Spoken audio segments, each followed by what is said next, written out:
Ya, ahí sí, ahora comenzamos. Entonces, esta presentación la subí hace un rato a Moodle, el área de anuncios, para esta semana. Por el momento, esta presentación está un tanto borradoresca, digamos, tan falta completarla. Así que por el momento queda en el área de anuncios. Una vez que esté una versión más eh, definitiva, eh, voy a subirla al área de material complementario del ramo para que quede para la próxima vez que tomen el ramo también. Como siempre, si es que hay alguna consulta, alguna duda, algún tema, por favor interrumpan, hagan presente sus inquietudes. La idea de tener un profesor en el ramo, no simplemente decirles léanse esto y vuelvan para la prueba, es precisamente que ustedes tengan alguien que les pueda guiar en entender la materia, que les pueda explicar qué cosas son importantes y por qué, y así. Algunos temas preliminares que vimos nosotros en el ramo, eh, para entrar en materia, era básicamente qué se trata la primera parte del ramo. Habíamos dicho que análisis numérico es el estudio de algoritmos en el ámbito continuo. Los algoritmos que tradicionalmente estamos considerando, o sea, lo que vieron ustedes, por ejemplo, eh, con Hubert en estructura de datos, las cosas que ustedes programaron probablemente en programación y cosas así, son algoritmos que manipulan objetos discretos. Ordenamos en un cierto orden objetos discretos. Buscamos un objeto discreto para ver si que está dentro de alguna colección. Nos dan un grafo, un objeto discreto, y nos piden que lo recorramos de alguna manera, por ejemplo, los recorridos típicos en árboles.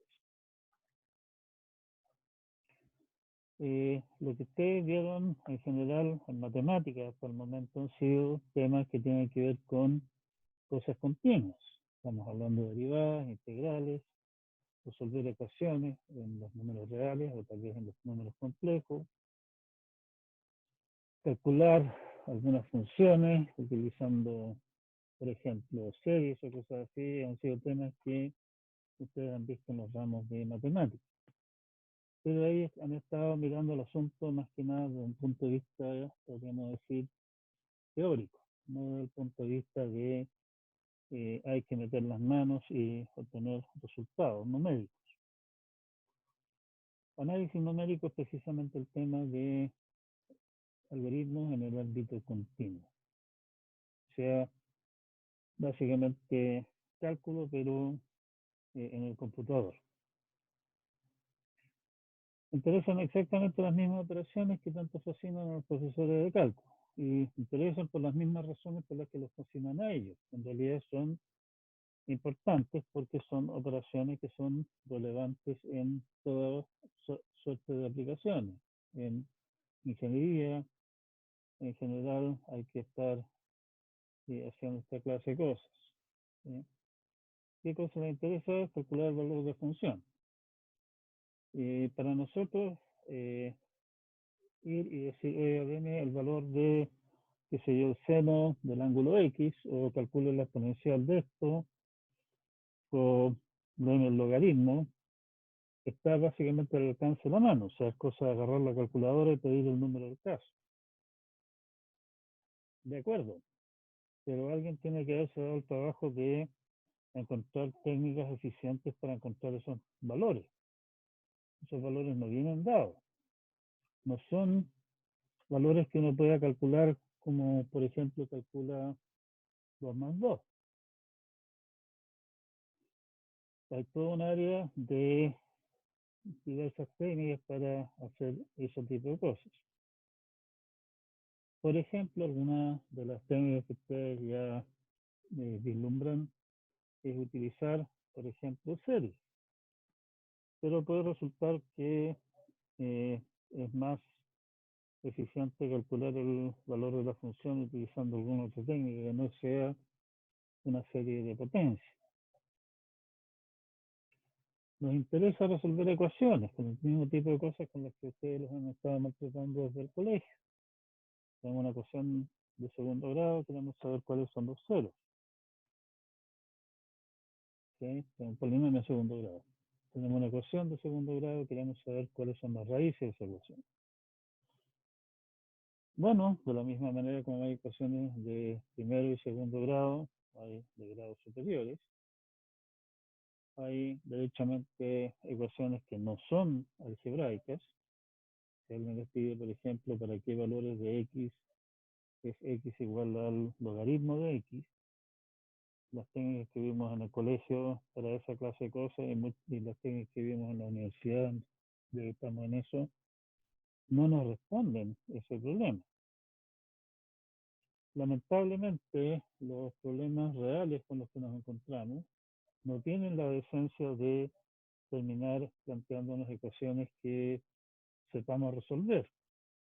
Tenemos que encontrar otros métodos numéricos para hallar el resultado que nos interesa.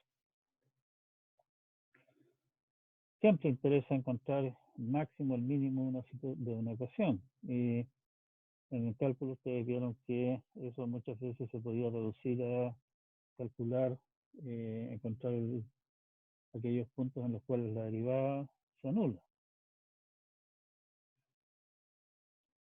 Otro tema importante es, me dan una función, o más bien me dan una tabla de valores para una función, y quieren saber cuánto aproximadamente vale la función en puntos intermedios, para los cuales no tenemos valores dados en la tabla. Calcular integrales. Las integrales, si ustedes recuerdan, posiblemente los ramos de física y otros aparecen por todos lados. Y ya que estamos en eso, también aparecen comúnmente ecuaciones diferenciales y otro tipo de situaciones. Todo ese tipo de cosas, digamos, encontrar soluciones numéricas suficientemente exactas para lo que uno necesita, cuando una solución, llamémoslo así, matemática, una fórmula bonita, digamos, no existe, no es un tema que aparece por todos lados. Todo esto en realidad es un tema, esta área es una área gigantesca, da para especializarse en ella si ustedes quieren, no simplemente un pedazo de un ramo. Van a continuar viendo algunas cosas relevantes o relacionadas con esto más bien en ramos como computación científica más adelante. Acá, en realidad, lo que no podemos ver hasta el momento es simplemente rascar un poquitito la superficie de los temas.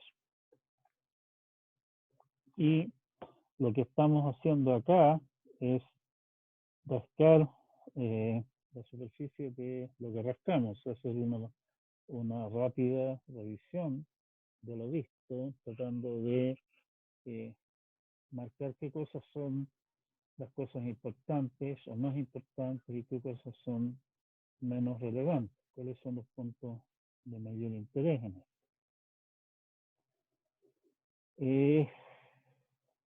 Errores y su propagación, básicamente cada vez que hacemos cálculos en el computador, con números reales, entre comillas, estamos trabajando en realidad con aproximaciones racionales de esos números. O sea, nunca estamos realmente, salvo que justo le apuntemos a algunos de los pocos números racionales que se pueden representar en forma exacta en el computador, nunca estamos trabajando con el valor exacto. El problema que ocurre es que si tenemos una secuencia de operaciones, los errores se van acumulando. Ustedes habrán visto eso en funciones cuando hicieron el quiz del caso. Si es que los errores que se acumulan son suficientemente grandes, pueden ser tan grandes que el resultado que obtenemos finalmente es perfectamente inútil. No sirve de nada porque realmente no me da ni siquiera una idea de cuál es el valor que debería estar representando. Uno de los problemas importantes en todo lo que es análisis numérico, en general, en cálculos numéricos en el computador, es cómo podemos darnos cuenta de que estamos en una situación de que los errores se van acumulando demasiado. Es un tema que es bastante espinoso y obviamente no nos interesa simplemente por decir, oiga, aquí va a quedar la crema, así que nos vamos para la casa, sino que nos interesa al final del día, queremos obtener resultados precisos para nuestras preguntas. ¿Qué podemos hacer para evitar esa clase de situaciones desagradables, de situaciones desastrosas? ¿Sí? Esta cosa aquí arriba decidió quedarse.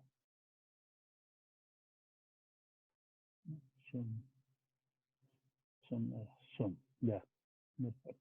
Creo que si ustedes tienen la presentación en null. Aquí hay dos características que nos interesa distinguir. Una cosa es que el algoritmo, el proceso de cálculo, puede ser estable. Básicamente, que sea estable significa que errores que se produzcan no se amplifican, digamos, en el camino, o incluso se corrigen con pasos posteriores. Un ejemplo de eso son los métodos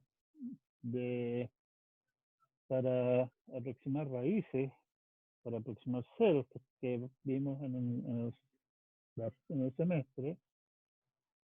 Si ustedes en el fondo, por ejemplo, usan el método de Newton y en una iteración se produce un pequeño error en el valor del x sub n, el mismo método se va a encargar de que el próximo x sub n más 1 sea una aproximación mejor, independiente de que lo anterior, digamos, se haya echado a perder un tanto.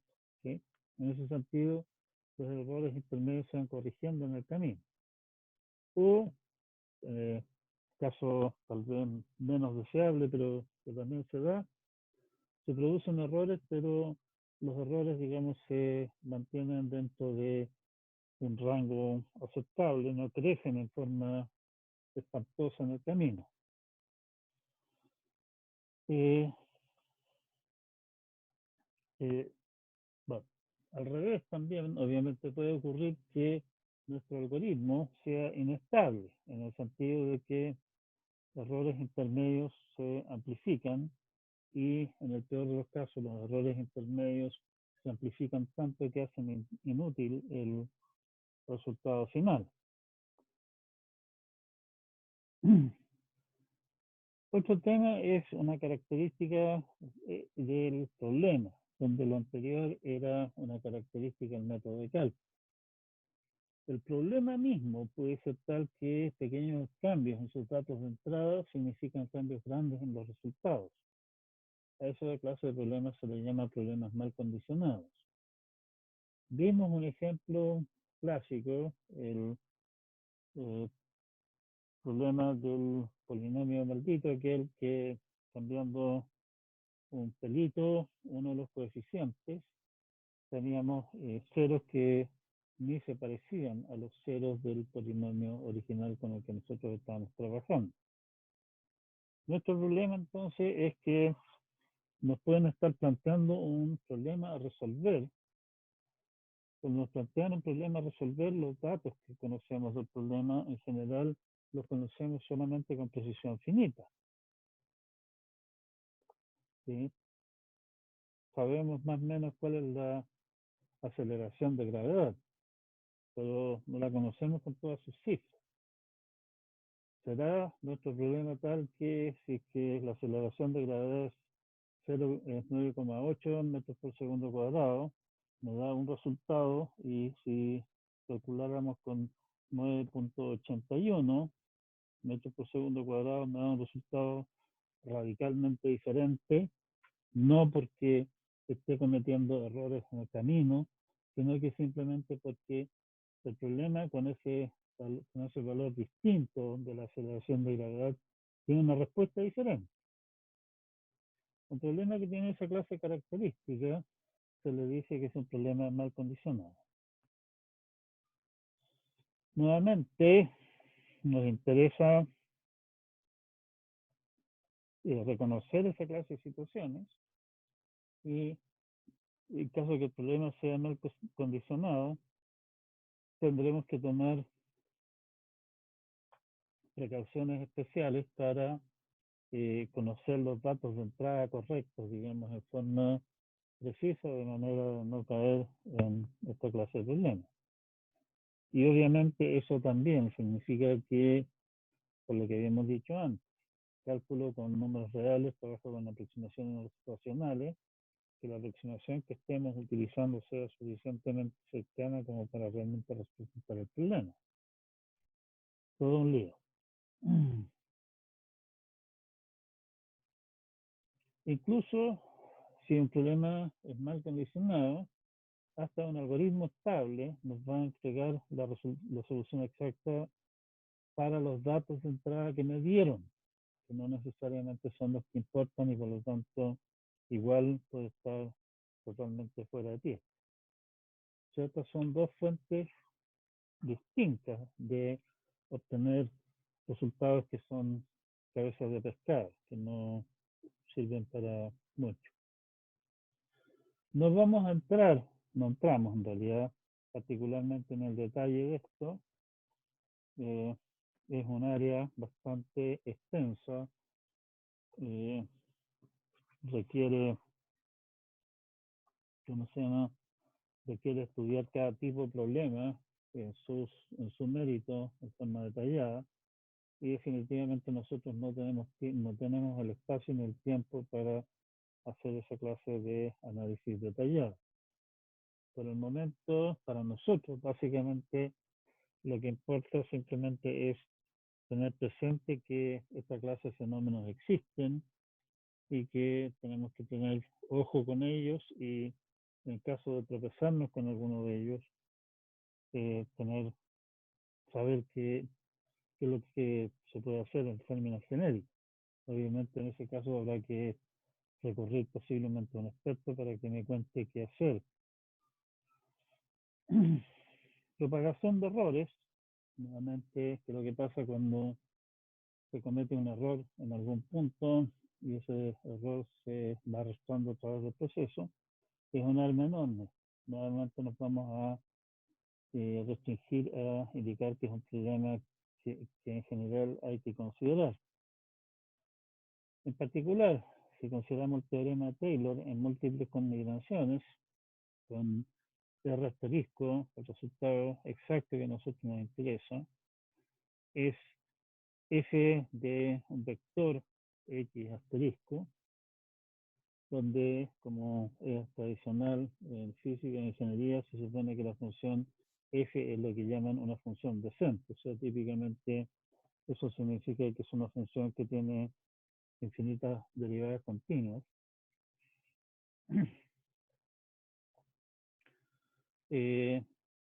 Suponiendo que x sub i, los datos de entrada que tengo o con los que estoy trabajando, son x sub i asterisco más delta sub i para diferencias pequeñas, delta sub i. Nuevamente, qué es lo que es pequeño, qué es lo que es grande, va a depender muchísimo del problema, así que aquí no se pueden dar reglas generales.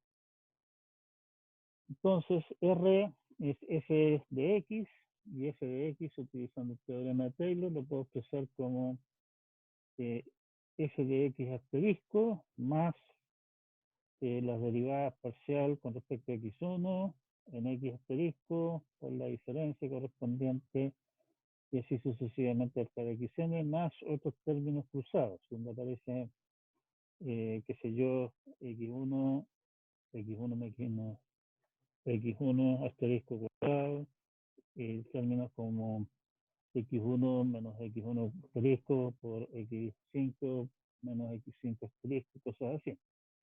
Si nosotros simplemente despreciamos esos términos posteriores, podemos aproximar el error, que básicamente va a estar dado por esto, como una cosa lineal, digamos, en las diferencias con respecto a cada uno de las variables y las derivadas parciales de la función en la solución misma.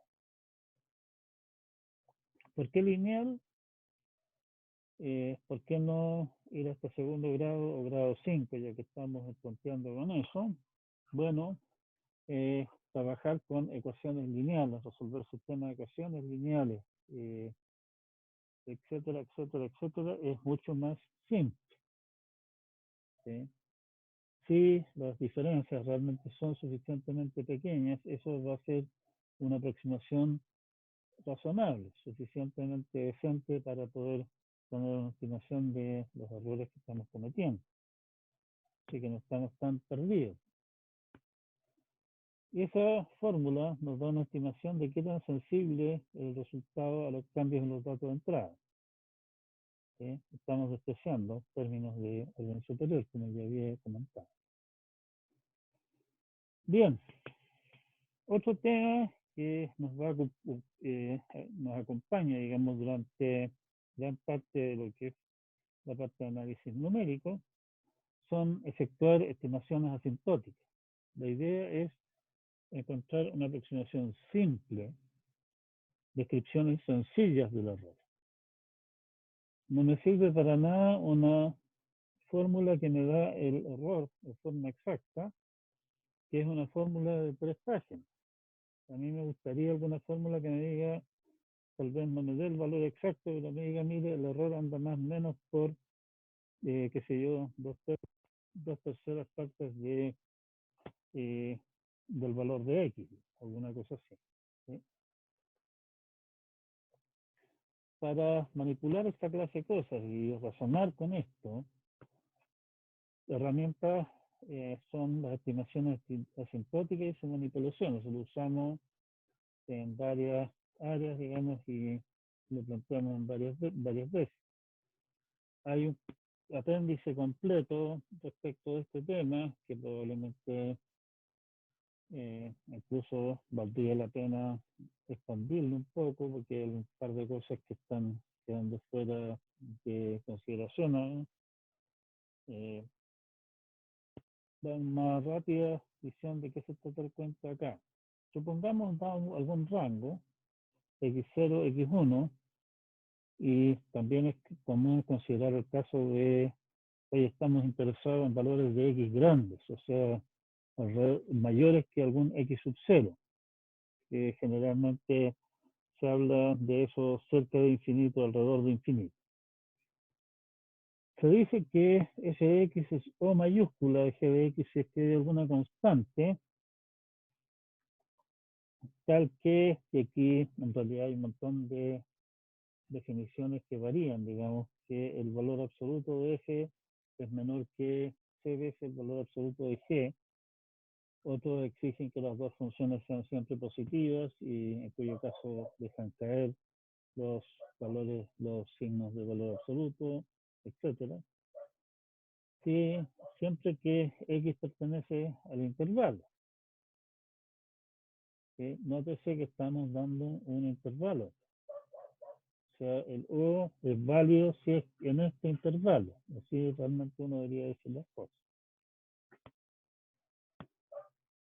Se dice que f es omega mayúscula de g de x si es que el f es siempre mayor que el número correspondiente. y se dice que F es Z mayúscula de G, si es que es O mayúscula y Z a la vez. O sea, básicamente F de X O de G de X significa que G de X multiplicado por una constante es una cota superior para F.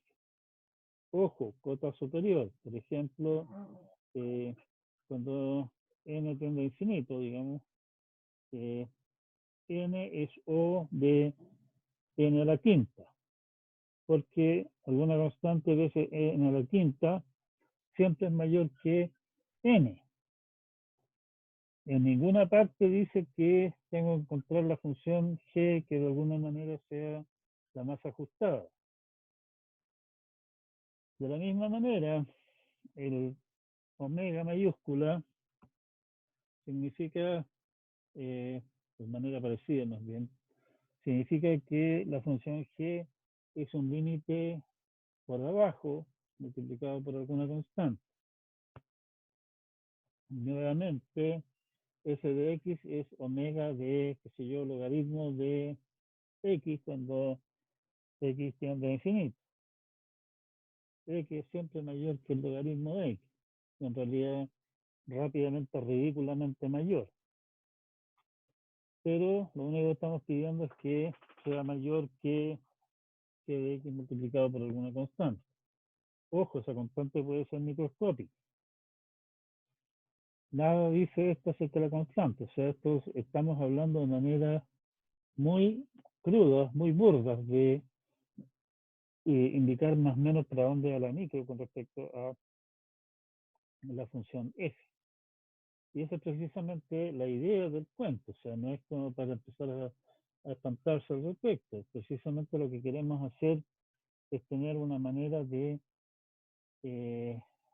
resumir, digamos así, de representar situaciones que pueden ser extremadamente complicadas mediante alguna aproximación simple. Bueno, y hacer aproximaciones simples de situaciones aproximadas obviamente nos va a llevar a aproximaciones que en realidad tienen sus detallitos, digamos así. Y finalmente el teta básicamente me dice que la función f no crece mucho más allá de la manera en que crece g.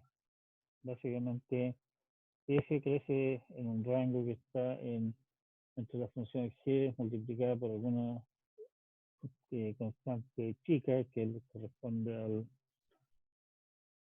omega y una constante grande que corresponde al O mayúsculo dentro del rango de interés. O sea, ahí sí estamos pidiendo que el G sea en algún sentido lo más ajustado posible. Algunas estimaciones asintóticas adicionales, otras notaciones más, se aplican cuando estamos hablando cerca de algún X sub 0, algún rango alrededor de X sub 0 típicamente, o para X suficientemente grandes, si estamos hablando de que el X sub 0 es infinito, entre comillas. Se dice que f de x es O minúscula g de x y el límite cuando x tiende a x sub 0 de f de x partido por g sub 0, g de x es 0. O sea, básicamente x, f de x se acerca a 0 mucho más rápido que g de x. ¿No? Eso es lo que me están diciendo.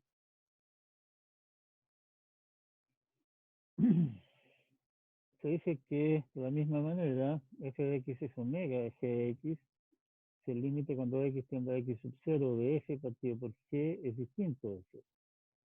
O sea, en realidad, en el caso de arriba, el g sirve como una cota superior para el f. En el caso de abajo, sirve para una cota inferior. El g crece más rápido que, o sea, se va a cero más rápido o igualmente rápido que f en el segundo caso. Y una tercera notación, que realmente no es el afín, digamos, del teta que teníamos antes, es la de similitud. Se dice que f y g son similares, si es que el límite de la razón entre f y g, cuando x tiende a x sub 0, es 1. Y básicamente ahí se dice que son asintóticamente iguales. ¿Sí? Vamos a trabajar, y en realidad lo más común, digamos así, en informática es trabajar con las estimaciones anteriores, y también lo más común es que cuando cuando se trabaja con estas cosas es que estemos hablando de que el x, la variable independiente, es alguna clase de n, un tamaño de problema, y las funciones que estamos manejando típicamente son cosas tales como cuánto se demora el algoritmo para resolver un problema de este tipo de tamaño tanto, y por lo tanto son naturalmente funciones crecientes y positivas. Pero cuidado, estas notaciones en realidad vienen de otras áreas de las matemáticas, y también en nuestro ámbito perfectamente puede darse el caso de que nuestras funciones no sean siempre positivas, porque no estemos considerando simplemente la situación en la cual nos interesa algún caso de n muy grande. Algunas propiedades simples de esto, como regla general, cuando se habla de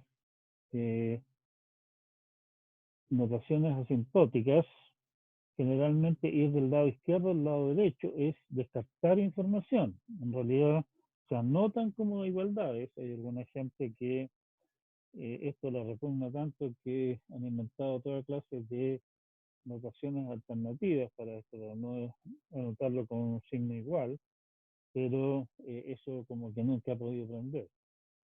No realmente no son igualdades, eso hay que tenerlo presente.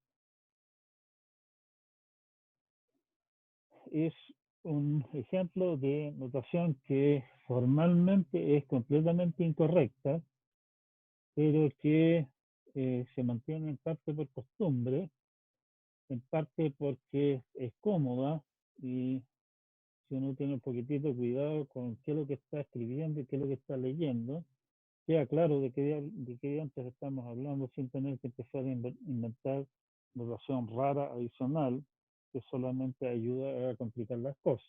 Así que eso hay que tenerlo presente. Lo que sí es que son transitivas. Por ejemplo, y ahí tienen para su diversión durante el resto del fin de semana que se les viene, como ustedes no tienen nada que hacer, sí, esas notaciones son transitivas. O sea, si f de x es o de g de x, y g de x a su vez es o mayúscula de h de x, entonces f de x es o de h de x. Y si se dan el trabajo de jugar con estas cosas, se dan cuenta que todas ellas cuentan con esto mismo, ¿sí? Todas son transitivas. También resulta interesante ver qué pasa con f y g. Si f de x es o de g de x, ¿qué puedo decir respecto de gx y f de x ahora? O sea, dar vuelta esta cosa. ¿Sí? Esas cosas también son interesantes de considerar. ¿Qué puedo decir si es que, por ejemplo, f de x es o de g de x y g de x es a su vez omega mayúscula de h de x o teta? ¿Sí? Todas esas combinaciones en realidad se podrían dar. Bueno, en realidad no creo que tenga mucho sentido entonces a desarrollar toda una sesuda teoría al respecto, sino que simplemente tener presente las definiciones en caso de necesitar alguna relación entre otras cosas, deducirlas sobre la marcha. Caso de dudas, recurra a la definición, ¿sí? Como siempre. En lo que sigue ahora las propiedades simples es alguna constante cualquiera. Primeramente puedo absorber constantes, o sea, C veces O de f de x es simplemente O de f de x. O de CF de x, como en el O mayúscula hay implícita una constante, en realidad esa constante la puedo absorber ahí. Y está claro que la función f es O de la misma función. Tenemos qué pasa con sumas, qué pasa con multiplicaciones, ¿sí?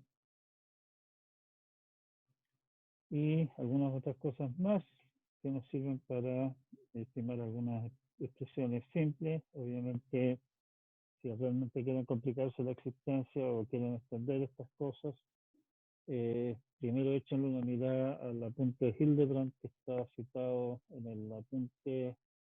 Hay algunas fórmulas ahí también adicionales, que qué sé yo, estimaciones para e a la x, logaritmo de x y otras cosas más. Potencias y otras funciones. Bueno, cerca de cero resulta que si x es menor que 1, el valor absoluto, el x a la n disminuye más lento que x a la m si es que el m es grande. Y al revés, si es que el n es más chico, digamos que es más grande que la otra cosa, estamos, parece que está al revés. Ya.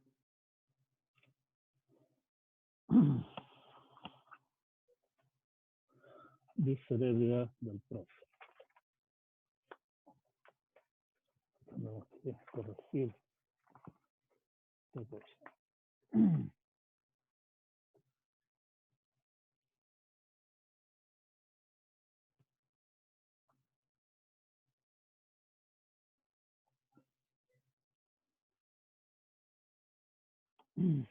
Ya, y nos vamos entonces después de estos preliminares matemáticos, como les digo, tenemos esos preliminares matemáticos como nosotros estamos lidiando con el tipo de objetos con los que juega la gente en un ramo de cálculo, mucho de lo que es análisis, de lo que es cálculo, de lo que ustedes aprendieron en los ramos de matemáticas respectivos, acá es relevante y aplicable.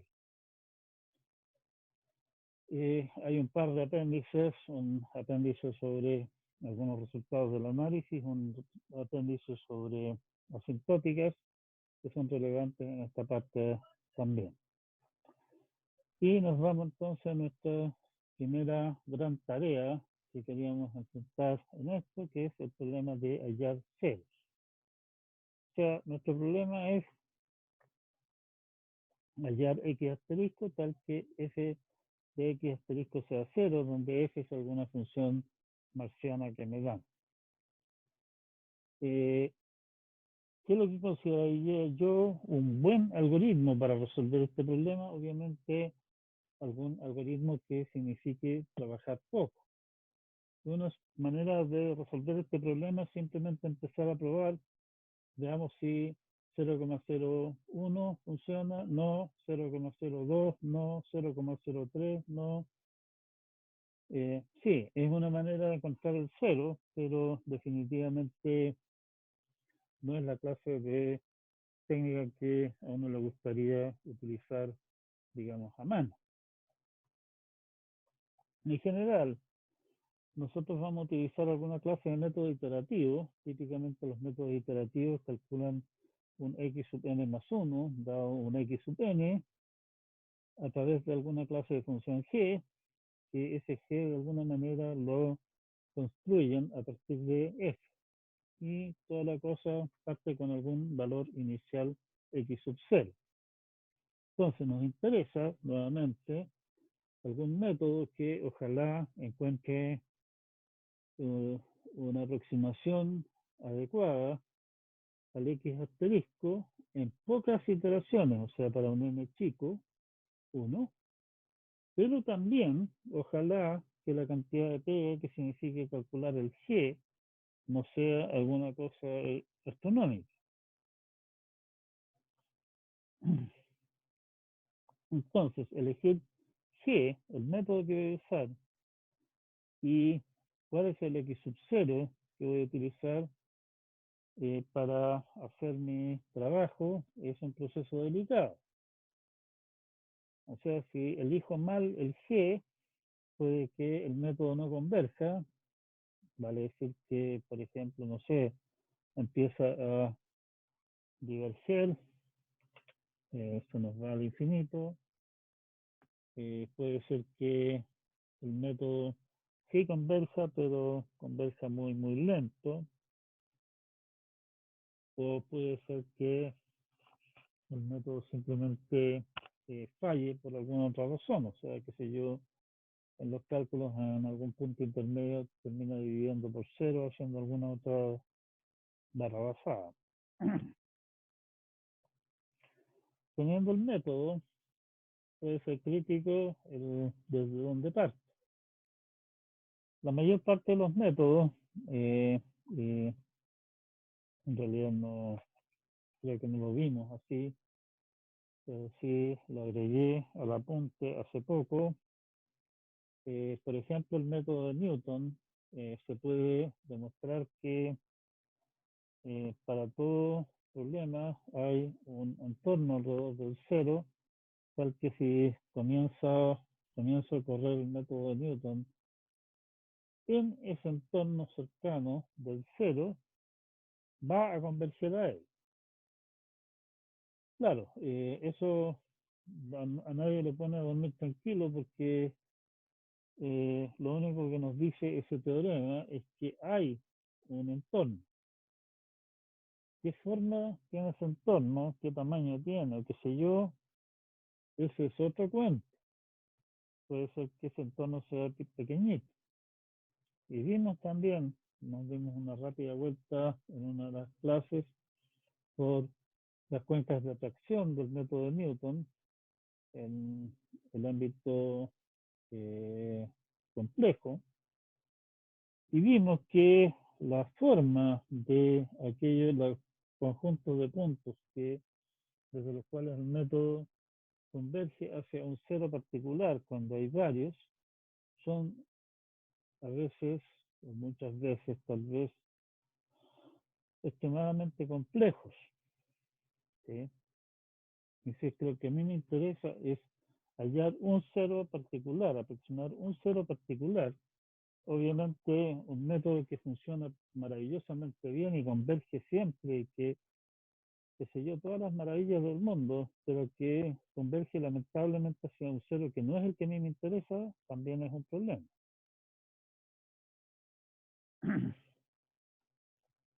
Una manera un tanto cruda de comparar métodos es hablando de su orden de convergencia.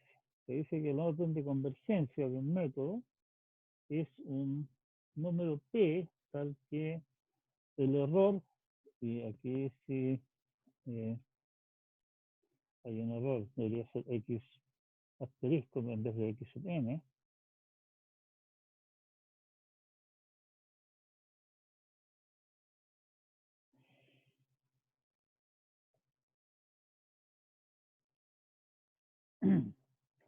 tal que el error en la iteración n más 1 es c veces el error en la iteración n elevado a la potencia p. Estamos suponiendo obviamente que xn menos x asterisco es chiquitito, por lo tanto elevar a una potencia positiva p lo que hace es darnos un valor más chico, siempre y cuando el c no sea algún número monstruoso, ¿sí? Más algunos otros términos de eh, menor importancia, digamos, estamos hablando cerca del cero. En caso de que nuestro método sea lineal, o sea, el p sea 1, obviamente es necesario que el c sea menor que 1, porque si no, nada me garantiza que el error se vaya achicando en cada vuelta. si el P es mayor que 1, perfectamente el C puede ser mayor que 1 también, y el cuento converge igual, por el hecho que estamos multiplicando por una potencia de un número chico, pero ese es ese caso. Análisis de convergencia, nuevamente estamos buscando el X asterisco, y como hacemos esto en general, sustituyendo E sub n, o sea, el error en la iteración n, finalmente podemos terminar cocinando una fórmula que nos relaciona el error en la iteración n más 1 como función del error en la iteración n. Y nuestra tarea siguiente, entonces, básicamente, claramente de partida sabemos que el h de 0 debería ser 0, porque si no estamos re mal, ¿cierto? H de 0 significa que el error es 0, y cuando el error es 0, el siguiente error debería ser 0 también. Si nos interesa entonces determinar P y posiblemente el C también, porque posiblemente quiero comparar dos métodos que tienen el mismo P, en ese caso tal vez el C nos dé algunas luces de cuál es mejor y cuál no, en esta cosa de aquí, o sea, básicamente encontrar una aproximación, una descripción asintótica de este cuento de acá, de esta forma. ¿Cómo hacemos eso? La técnica general es expandir el H en serie de Maclaurin. Sabemos que el H de 0 es 0 y así lo echamos para adelante y estamos en el fondo suponiendo un O como error al final, truncado en algún M apropiado. Ahora el H a su vez depende de la función F. Y nuevamente lo que hacemos es